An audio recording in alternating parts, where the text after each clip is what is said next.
Merci beaucoup pour votre présence. Le ministre vient de le dire, je crois que ses propos introductifs montrent très clairement tout l'intérêt que Bercy, le grand ministère de Bercy, attache à la question du handicap. Et en tout cas, ses propos introductifs confirment et confortent la place de l'INC parmi les acteurs importants des politiques publiques, y compris quand ces politiques publiques vont au-delà du consumérisme au sens traditionnel du terme. En effet, en ces temps de tensions budgétaires, le financement d'un établissement public tel que l'INC n'est justifié que pour autant qu'il rend des services indispensables à la collectivité. Le colloque que nous organisons aujourd'hui avec Andéo ressortit clairement à cette catégorie, car il n'y a pas de politique publique, à mon avis, plus justifiée que celle visant à l'intégration des personnes handicapées dans la société française. D'abord, cette politique, elle est justifiée au plan moral. Cela va sans dire. La morale nous impose de nous préoccuper de nos prochains moins chanceux que nous. Mais cette politique, elle est également justifiée au regard du nombre d'handicapés ou de personnes dépendantes que nous avons aujourd'hui en France. En France, aujourd'hui, on estime à 5 millions le nombre de personnes handicapées. Par ailleurs, plus d'1 million de personnes âgées de 60 ans et plus sont reconnues dépendantes et très probablement encore davantage demain.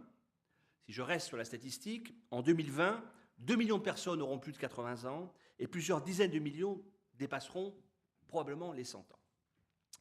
Et donc, autant de sujets et de chiffres qui font que le handicap et la dépendance nous concernent tous, ne serait-ce parce que nous y serons tous exposés un jour ou l'autre.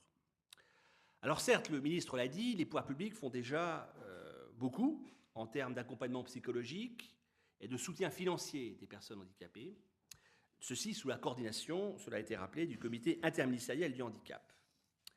Mais, et c'est ce qui justifie un petit peu notre collaboration avec Andéo, les personnes handicapées ne seront vraiment intégrées que si elles peuvent accéder aux mêmes produits que leurs concitoyens en tirer les mêmes usages, c'est-à-dire partager avec eux la même activité de consommateurs. Nous sommes tous des consommateurs et c'est la consommation qui nous unira, sous réserve que les personnes qui sont en situation de handicap puissent accéder aux produits. L'accès aux produits, c'est donc ce à quoi l'INC s'attache depuis plusieurs années, en collaboration avec Andéo maintenant, en testant l'ergonomie et la praticité des objets du quotidien au regard des besoins et des attitudes du handicapé, que son handicap soit visuel, auditif ou moteur. D'expérience, beaucoup reste à faire encore à cet égard.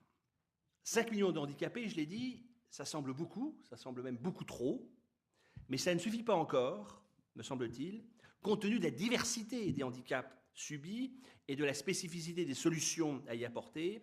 Ça ne suffit pas à convaincre un nombre significatif d'entreprises de mettre sur le marché des versions adaptées de leurs produits phares ou de concevoir ceux-ci pour les rendre utilisables par tous, même quand les améliorations à apporter seraient mineures. C'est ce que nous constatons. En publiant ces essais comparatifs réalisés auprès de panels de consommateurs handicapés, l'INC agit en fait sur 3 plans. D'abord, il permet aux personnes handicapées d'acquérir le produit le plus adapté à leurs besoins. Deuxièmement, il incite les entreprises à adapter leurs produits à ces besoins. Et enfin, troisièmement, et je crois que c'est important, il change le regard que les personnes valides portent sur le handicap.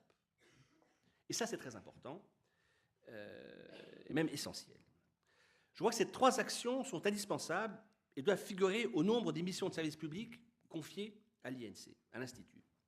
À cet égard, le ministre l'a évoqué, leur inscription dans le contrat d'objectifs et de performance que l'INC est en train d'élaborer avec l'État me semble une bonne chose, et nous le ferons. J'ajoute que le support technique que l'INC doit apporter aux associations de consommateurs, ça fait partie de ses missions également, permettra que celles-ci relaient ces actions au plan local, la proximité jouant un rôle déterminant s'agissant du traitement du handicap. Voilà les quelques mots que je voulais dire. Donc le ministre est parti, mais ce que nous allons faire maintenant, c'est veiller à ce que le ministre nous garantisse tous les moyens pour que l'INC puisse mener à bien ses missions de service public. Voilà les mots que je voulais dire vus de l'INC. Et maintenant, je passe la parole au président Bridel, à la fois pour qu'il vous parle un petit peu de la coopération avec Andéo. Nous avons maintenant 3 ans de recul, et aussi de l'organisation de la journée. Merci, Monsieur le Président.